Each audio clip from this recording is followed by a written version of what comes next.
blokejo. Owabireho Minister wa Science na Teknolojia Dr. Elioda Tumwesigye ashabira abataka ba district ya Shema okureba ngo batamani minjo mu kuresa sente za parish development model bareke kushitama omumaka bakarerengaro. So hatika kuba oyo group yo myogao no banza watera yo bingano no kusomuka box no tambuka yo no bamemba atokeza no shaba yoroni no diretano niyo kweta capital ukora abacyayi n'abahindi basigerekare bo wawe sente rutambako make munonga kandi ziyijwire mwe no guze sente ukuri cyo kwenda cyo really edini kono nibyo mu wenda shire kora ahakuba icyo kubaza cyo kuzakuronda mu omurimo n'okironda n'obwetera kandi obwetera n'abandi.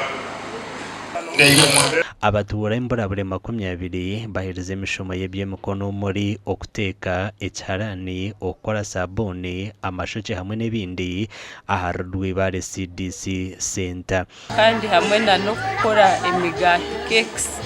nazo batwire barazishoma baziheza so ekizimbe kuturakigura officially papasire those skills izitwine equipment yazo nizo zirabe zirashomesebwa abantu. Ekigombe kya Compassion International kurabira mu Western Kure Diocese nabahwera banefuzi hamwe na nemburabure abari kurengo mu bishatu nkaga aha Rwibare CDC nimbahereza ubutumwa bwo kugira ngo boteho amani bashome aha kuba esente zo nabazitunga okurwo mu mbabazi za Ruhanga bongere kushoma namani aha kuba Compassion neza kongera ibongero misho bahike na ha university mpaka bakize imyaka ya 2 nyenda kubashabe ikintu kimwe bataka kwembere tara ukajijungi kirekiwe nangwenu ruti ya rugero twakuza weji abitwasimwire abamwe tukabahe harani abamwe twabahe ya saruni za shampoo manyebe bikorana buhuta z'amashoke tukatumuha everything kurgaha natande konka twabire mturambura nashanga abandi bye expiring iro muntu ati yo aba customers bakabona.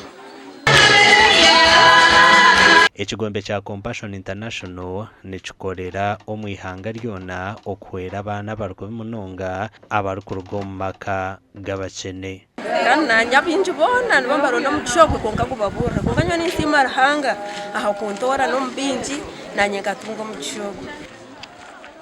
Amakuru agagasha kwa Abraham Muganzi.